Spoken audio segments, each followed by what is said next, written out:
Hi, I'm Dr. Charles Martin, but you can call me Charlie. Today I want to talk to you about something quite different, the emotional aftertaste of the sale. You've probably tasted it yourself. It's nearly that palatable.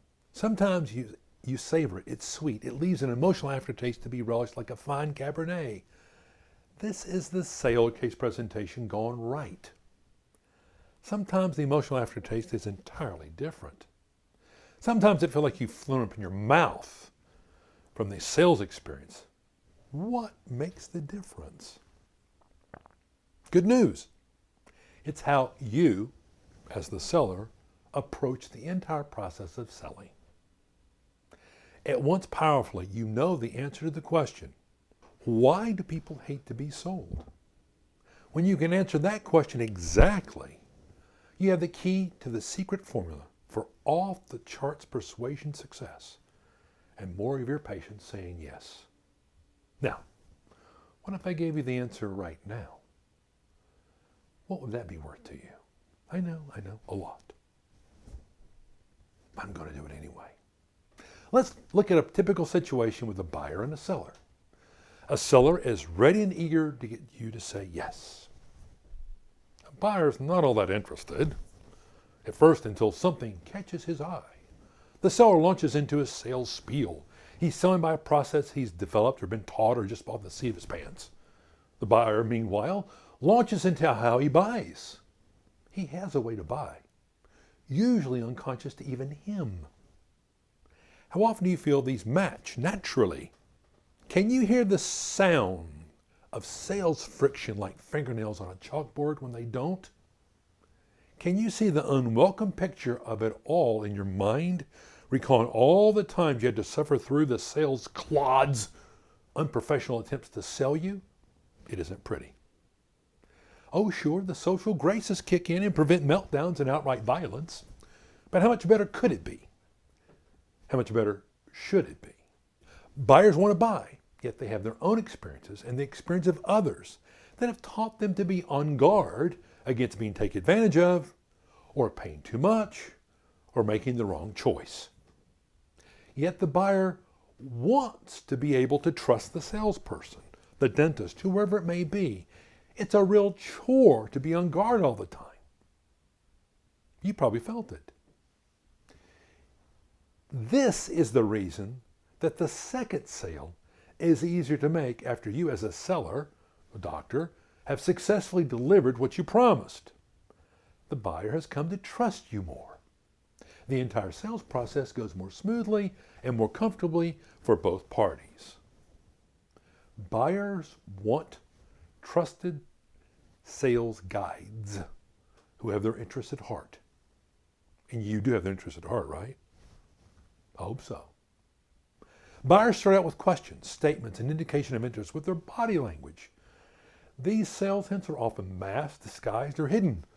The buyer's checking out the seller, or you the doctor, on two counts: the offering and who you are. Many sellers are so busy giving their spiel that they miss these vital sales hints, to their loss. These sales hints hold the secrets to creating a satisfying experience for all parties.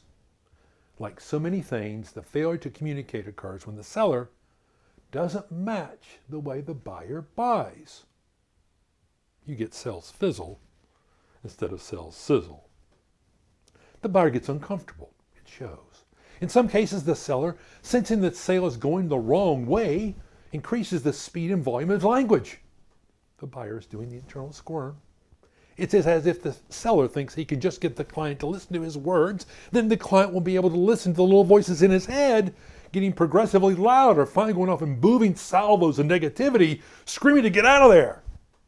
The longer the seller, or you the doctor, keeps applying sales pressure, the worse it gets. The seller often increases the force of words, as if the sales pressure can force the buyer into sales capitulation. This can occur when the buyer relents and buys just to get rid of the seller. If that happens, though, two things will occur. First, that is the end of any possible future sales.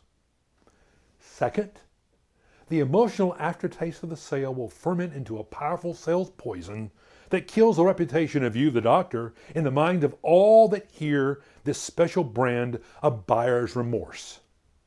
And you can be assured that word of mouth has never been as powerful as today, with the internet just a few clicks away.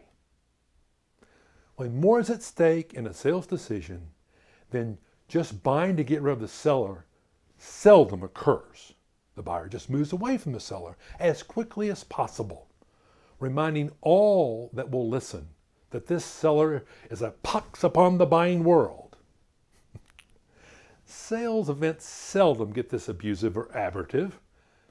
I deliberately showed you just how wrong sales can go when sellers, doctors, ignore the buyer's communication and insist on selling their way. Ugly, ugly, ugly. No buyer on earth likes these scenarios, nor does any sane seller or any sane doctor. Now, if it just so happens that the buyer needs what the seller is selling, it is a lose-lose situation. There is a better way. First lesson. The buyer has a way of buying. It is the seller, a doctor's team, responsibility to find out what it is. Information like that is typically hidden, but it can be found by the gracious art of asking questions that yield answers. Guess what?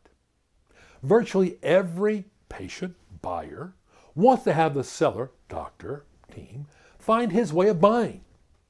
The buyer wants to be sold on his terms.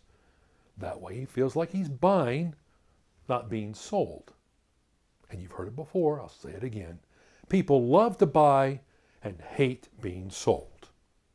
The feeling of being sold occurs whenever the seller sticks to his way of selling when it ignores the buyer's way of buying. The real pro in persuasion works with the buyer to understand what is wanted and needed, and then works as a committed guide to helping the buyer overcome his internal squirm and like the process to boot. The dance of romance can be a near perfect example of persuasion gone right. Boy meets girl. Girl likes boy. Boy likes girl. Then they set out to communicate with one another at increasingly deeper levels, testing the water, so to speak. They both want it to work, and it's a process. Like romance, selling high-valued offerings takes time to communicate the value of the offering. The amount of time needed to sell varies depending on the individuals involved, how big the problems are, and the value of your solution. In romance, there's a first date where the couple gets to know each other. Offers of marriage do not occur successfully at this time. You may have noticed this. In selling significant solutions to big problems, the first meeting is generally not a good time to sell your big solution. The trust and liking levels just aren't there. It has to develop. It has to warm up. Second lesson. The seller needs a way of selling. Yep, that's right. The seller needs a system of selling, one that he can reliably use to sell successfully. Consider this system to be the roadmap to the client's yes city. The reality that follows as soon as you reach the outskirts of yes city, you must call the client to get directions to where his yes lives exactly. This requires asking questions and directions to what is most needed, wanted, and desired. This is the art and science of asking progressively intrusive questions that yield up the information the seller can use to get the yes, so everyone wins.